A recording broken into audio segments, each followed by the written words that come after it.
Hello guys, welcome back for another free time vlog. Ito, second time na nangyari to sa akin. Nakapatay na naman po yung mic kanina.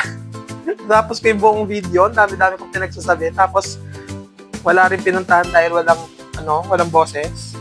Anyway, this is the first video for our financial literacy. Hindi ko alam kung bakit hindi ko nagustuhan yung mga YT Mods topics ko ngayon. Para hindi ko siya type gawin. Parang ganon. Kaya natagalan ako.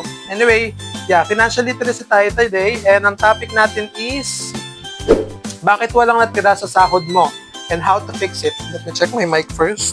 Nakailaw naman. So, nakasindi yan.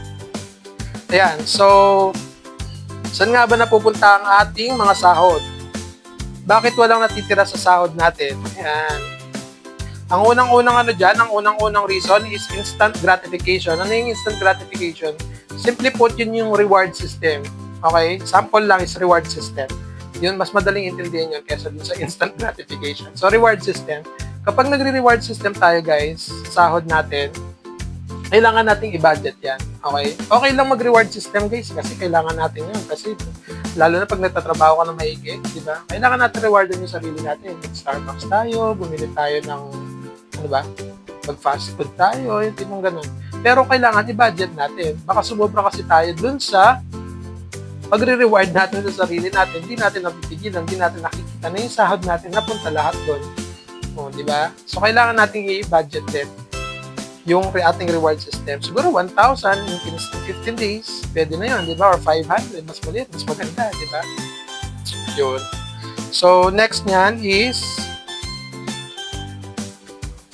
number 2, walang budget, walang plano. Ayun. So, para maiwasan natin yung zero tayo sa sahod natin, kailangan natin i-budget yan. Kailangan natin alamin kung saan napupunta yung sahod natin.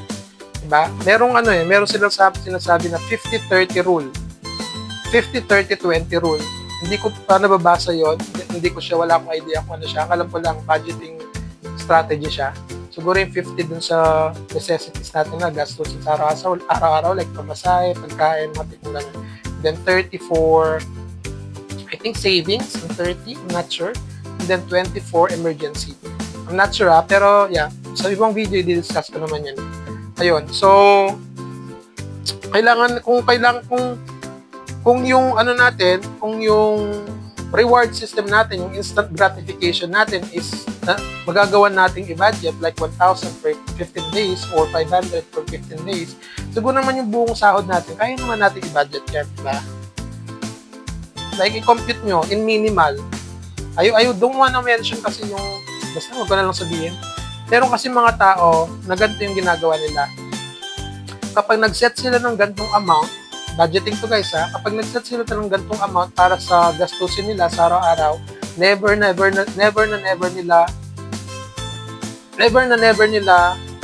sosobrahan. Kapag nagkulang, kasalanan mo.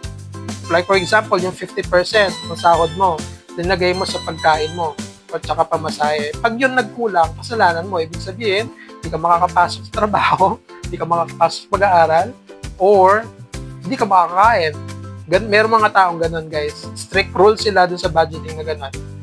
Okay? So, I'm not sure kung kaya natin dito sa Pilipinas i-implement yun. Pero pag nagawa nyo yun, then, magiging responsible kayo sa paghawak ng pera. Bakit? Kasi, hindi nyo na hahayaan na maubusan pa kayo ng pera dun sa budget nyo daily, dun sa 50% ng sahod nyo. Kumbaga, iigiyan nyo yung pagbabudget doon. Kung saan siya naka-intend for na paggastos, doon nyo lang siya gagamitin at minimal lang ang gagawin nyo. Kumbaga, tinitipid nyo talaga. Ayaw nyo ma-zero out o sumobra. Yung magkulangan, yung tipong ganun. Kasi pag nagkulangan, kayo ang mag-a-adjust. Ibig sabihin, responsable kayo nun. Diba? Ayun. Yun ang sinasabi natin budgeting. Meron po mga taong ganun. Hindi ko na lang sasabihin kung sino sila, pero meron mga taong ganun. Okay? Ayun. So, that's number 2. Walang budget, walang plan. Yun ang reason kung bakit tayo na-zero out, nawawalan ng pera after sahod. And then number 3, utang na walang hanggan. Ayan. Merong mga tao nag-uutang tapos hindi alam gamitin kung saan. Ginagamit nila kung emergency yan, okay lang kasi emergency talaga yan. Lalo na kung wala kang pera at kailangan mo ng pera, uutang ka talaga, di ba?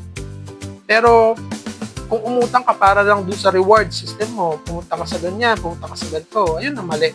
Wag natin gagawin yan. Okay? Para kung ayaw natin matambakan ng utang, wag natin gagawin yan. Okay? Ayun, number 2, yun yung walang budget, walang utang. So, kailangan natin mag-budget. Kung sa reward system nakakapag-budget tayo, kayang-kaya natin mag-budget para sa buong sahod natin. Okay? And then, number 3, that's number 3 pala.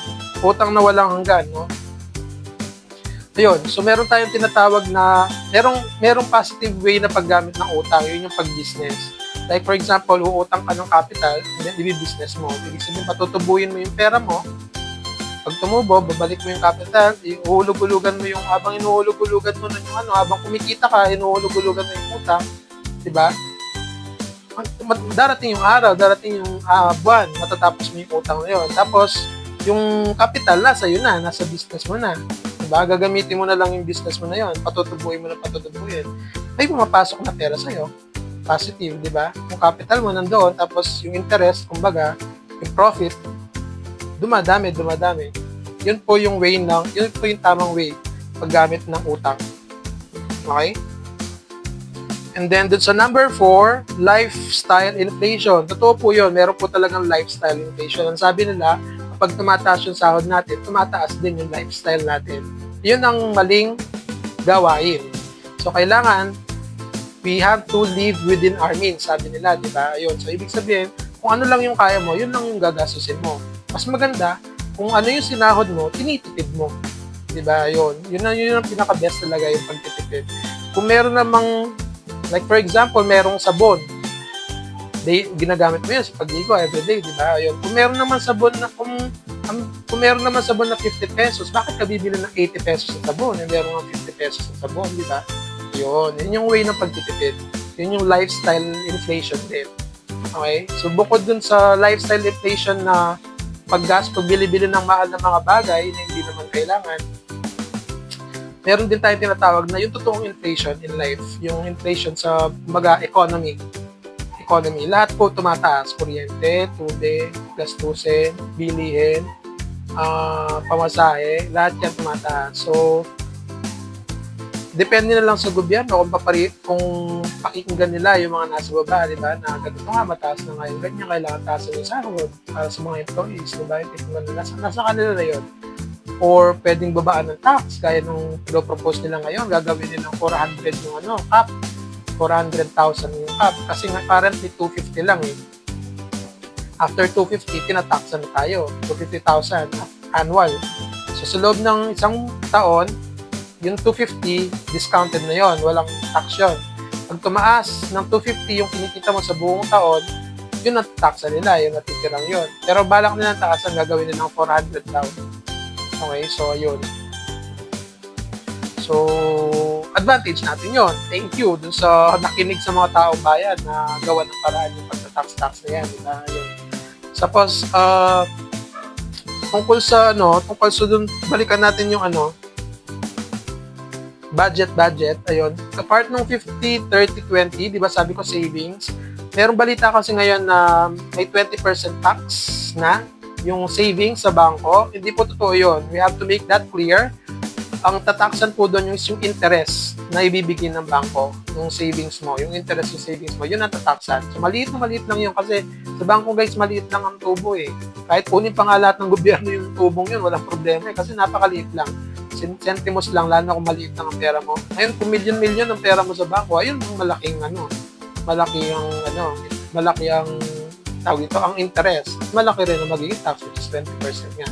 Pero para dun sa mga taong maliit lang naman ang savings, like 10,000, 20,000, 50,000, maliit lang yung maliit lang yung interest nun. Kaya huwag kayong matatakot na mag-save sa bangko. Okay? Kasi yun ang pinaka-safe na lalagyan ng pera, yung bangko. Ano pa? Lifestyle. Tapos number 5, wala kang saving system. Ito, talking about savings. Ayan. So, kung susundin niyo yung 50, 30, 20 rule, ayun. So, budgeting yon, yung part na 20% yata yung savings na, I'm not sure, and then 30% for emergency yata, nakalimutan ko na, hindi ko pa na research. Sa ibang video ko na siguro i-discussion. Ayun. So, sa savings nyo, mag-save lang kayo. hatiin nyo yung budget, hatiin nyo yung sahod nyo. Kahit 1,000 lang or 2,000 save nyo sa bangko or save kahit wag na sa bangko. Kahit gawa lang kayo ng alikansya, ihulog nyo doon. Tapos yung budget nyo pa, na for example sa necessities nyo, tipirin nyo pa yun. Pag natipid nyo yung necessities nyo na yun, tapos meron pa natira, yun, lagay nyo ulit sa savings nyo. Or ilagay nyo sa reward nyo, reward budget. Pwede rin naman, okay lang yun. O, tapos yung reward nyo, reward budget nyo, tipirin nyo rin yun. Pag natipid nyo yung reward budget na yun, tapos naipon nyo in 1 year, yung perang natitipid nyo yun, malaki na rin reward system yun in a year. Diba? O kung ayaw nyo nang gawing reward yun, ilagay nyo na sa emergency or ilagay nyo na sa savings. Diba? Yun. Ganun po yung pinupuntahan ng pera natin at yun po ang topic natin ngayon.